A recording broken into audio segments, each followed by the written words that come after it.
Hello नमस्कार दोस्तों। जिंदगी विद अरमान के एक बेहतरीन और लाजवाब एपिसोड में आपका स्वागत है। तो बरसात हो रही थी और इन बरसात के बीच में हमने सोचा क्यों ना अपने भाई बहनों से बात की जाए। तो आप जैसे देख सकते हैं स्क्रीन पे, अभी मेरे सबसे बड़े भैया और मेरा छोटा भाई और हमारी सबसे छोटी बहन, मतलब है तो एक ही बहन। तो आ, वो हमारे साथ हैं। तो हम पहले आपको बड़े भैया का नाम बताया जाए। उनका नाम है प्रियम सतपति, जिनको हम प्यार से रॉकी बुलाते हैं।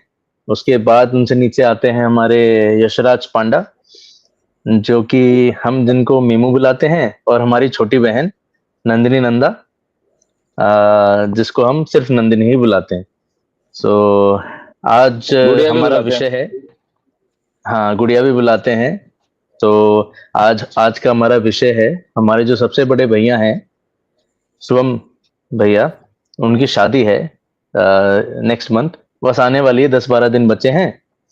तो बस उसी पे ये चर्चा है और हम अब शुरू करते हैं। तो हम पहले बात करते हैं रॉकी भैया से, शुरुआत उनसे करते हैं। बताइए भैया। जी पूछिए, क्या जानना है आपको?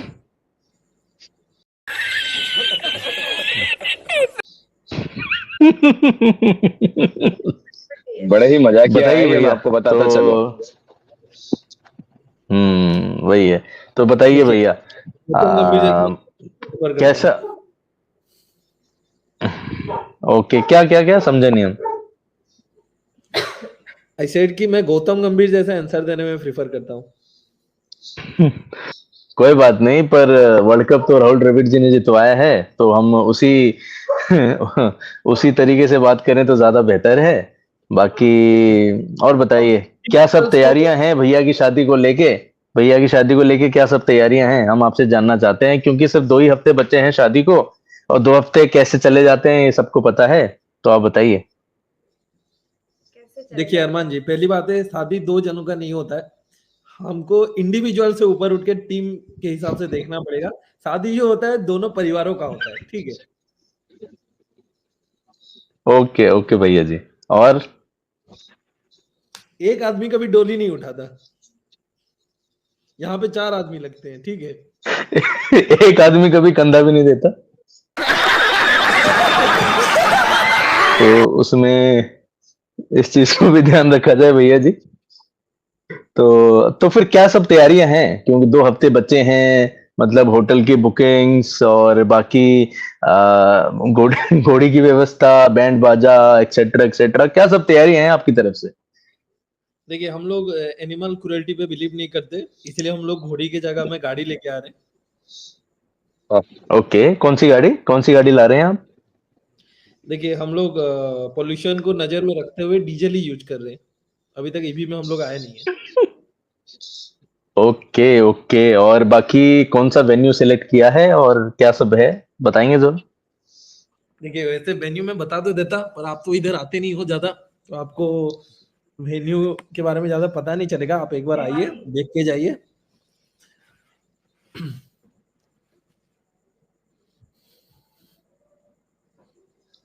ओके, तो मतलब वेन्यू सब डिसाइडेड है, मतलब कैसा है, मतलब वेन्यू कहाँ, होटल में हो रहा है, बैंक्वेट में हो रहा है, या कहाँ बाहर किसी फार्म हाउस पे हो रहा है, कैसा है वेन्यू? देखिए, जैसे कि आप जानते हो कि मैं आपका कजन भाई हूँ, तो फाइनेंशियली भी मिडिल क्लास ही रहूंगा। तो फार्म हाउस तो आप भूल ही जाओ।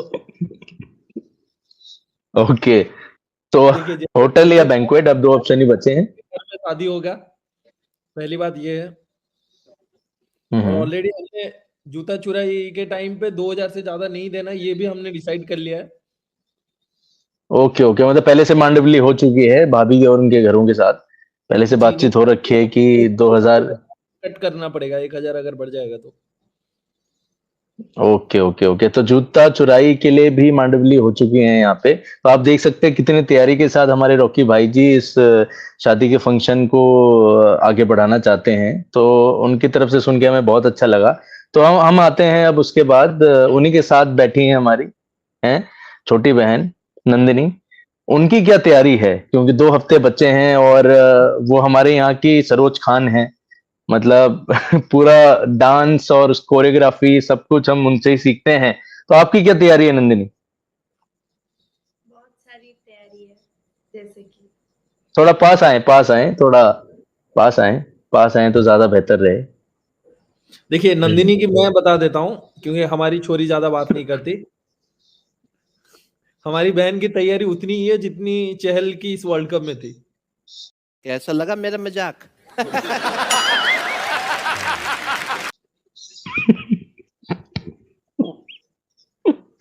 Okay okay okay. तो हम नंदिनी नंदिनी से भी थोड़ा सुनना चाहेंगे, क्योंकि हम जानना चाहेंगे कि नंदिनी की तैयारी चहल की तरह ही है या उससे बढ़कर है। नंदिनी क्या तैयारी है, क्योंकि 2 हफ्ते ही बचे हैं, ज्यादा समय है नहीं, और आपको पता है कि जो भी हमारे घर में है सब माइकल जैक्सन है। तो कैसे कैसे आप कैसे सिखाएंगी सबको? सब डांसर है, सबके अंदर एक हिडन टैलेंट है जो संगीत के टाइम में बाहर निकल के आएगा। हम मालूम है तेरे बाप को मत सिखा। तो देखेंगे उस टाइम पे और क्या। देखो मैं पहले से ही बता रहा था हमारी छोरी कम बोलती है, अब माने नहीं मेरी बात। ओके, तो हम चलते हैं हमारे मेमू के पास। तो मेमू, क्या तैयारियां हैं, क्योंकि 2 हफ्ते ही बचे हैं, कम समय बचा है। पढ़ाई पढ़ाई का प्रेशर, उसके बाद सब कुछ टैकल करना और यहाँ आना, मतलब कैसी तैयारी है? सबसे पहले तो पैनल में बैठे मेरे सारे भाई और बहनों को मेरा नमस्कार। और नमस्कार नमस्कार। जैसे कि भैया ने ऑलरेडी बता ही दिया है कि यू कंटिन्यू ये आरो। बहुत ही रोमांचक सफर, ये क्या था? अच्छा, उनको आने देखो दीजिए, हम करते हैं फिर। स्कूल का पैनल ही उठ के चला गया। चीटिंग करता है तू, चीटिंग चीटिंग चीटिंग करता है। आने दीजिए उन्हें, इस हम तरह जारी है, हम करेंगे। बीच में ही उठ के चले गए।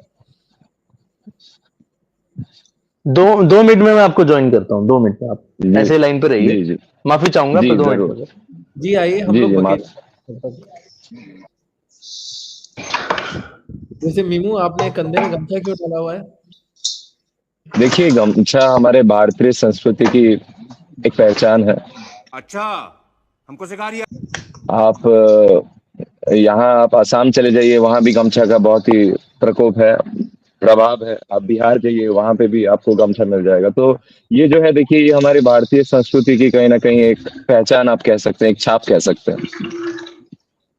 तो ना तो आप आसाम से हो, ना तो आप बिहार से हैं, ना? बोलना क्या चाहते हो?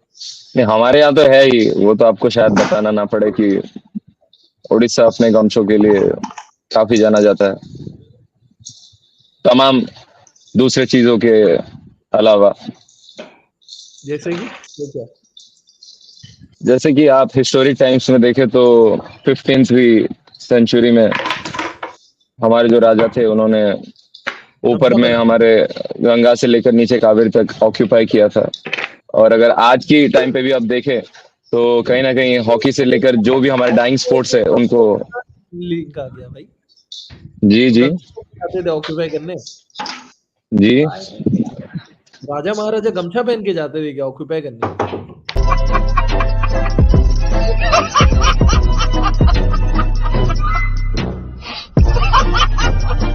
नहीं, गमछा हमारा एक प्रतीक है। देखिए, हर चीज के साथ तो हम कंबाइन नहीं कर सकते हैं। अब हमारा कुछ खाना है, वो यूएस जा रहा है, हम कहें वो खाना ही यूएस लेके जाएगा, ऐसा तो है नहीं। हर जगह हमें अलग अलग चीजों को अलग अलग तरीकों से लेना पड़ता है। वैसे ही गमछा हमारे संस्कृति का एक पार्ट है। और बहुत कुछ चीजें हैं जो कि यूं ही नहीं कहा जाता, Orissa India's best kept secret, there is something in it. और जैसे कि मैं कह रहा था, आज के समय में आप देखिए, हॉकी जैसे डाइंग स्पोर्ट्स को हमारे स्टेट स्पॉन्सर करती है, बोथ मेन एंड वुमेन, जो कि एक बहुत बड़ी बात है। और एक इंटरनेशनल लेवल स्पोर्ट्स सेंटर भी खोला गया है, जो कि सिर्फ हमारे स्टेट के ही नहीं, बाहर के स्टेट के लोग भी आके यहाँ यूज करते हैं। तो बहुत कुछ है हमारे यहाँ जो कि मतलब ऑल इंडिया अपने फेमस है। अपने मीमू, अपने राज्य के बारे में सुनकर और इतने अच्छे से जो आपने अभी समझाया, उसको सुनते हुए हमें बहुत गर्व फील होता है और बहुत ही अच्छे से आपने संक्षेप में इस चीज को समझाया। आपका बहुत बहुत धन्यवाद। बाकी अब आते हैं तैयारी पे। तो अपनी जी। तरफ से आपकी क्या तैयारी है शादी को लेके? देखिए, तैयारी तो घर से काफी दूर है, तो उस तरह से एक्टिवली किसी चीज में हम टेक पार्ट नहीं कर पा रहे हैं। पर जैसे कि वहां पे आप देख ही सकते हैं, बड़े भैया और जैसे कि हम बहन वहां बैठे हुए हैं। जैसे कि हम दोनों एंगेजमेंट में नहीं थे। जी, हम नहीं थे और वहां पे जिम्मेदारी उठाई बाकियों ने। जैसे कि हमने वीडियोस और फोटोज वगैरह में देखा कि आप डांस की बखूबी बात बखूबी। कीजिए, चाहे आप गाड़ी अरेंजमेंट जो भी आप बात कीजिए, भैया के होते हुए वो सब तो चल ही रहा है। पर हम होते तो पर्सनल लेवल पे काफी एक आनंद का मुहूर्त होता। जो भी हो, बहुत ही खुशी की बात है कि भैया का शादी होने जा रहा है और हम सब काफी एक्साइटेड हैं जी। और सबका योगदान रहे, वो सबसे ज्यादा जरूरी है। बिल्कुल। और सब खुशी खुशी इस एक चीज चीज को मैं हम। बोलना चाहूंगा कि बड़े भैया का शादी है, उसके बाद कौन है लाइन पे? एहे रहा नहीं जाता, तड़प ही ऐसी है ना। नहीं नहीं, सुके सुके सुके। उसके बाद उसके देखिए, बाद अरे रुको रुको, इतने में जल्दी क्या है? तो क्या आप जानना चाहते हैं बड़े भैया के बाद शादी के लिए अगला कैंडिडेट हम में से कौन है? तो डिस्क्रिप्शन में आप जा सकते हैं और लिंक पे क्लिक कर सकते हैं और इसके जस्ट बाद दूसरा एपिसोड आएगा, उसको आप देख सकते हैं और इस चीज़ को हम पक्का रिवील करेंगे अगला कैंडिडेट कौन है। तो देखते रहिए, बने रहिए। धन्यवाद।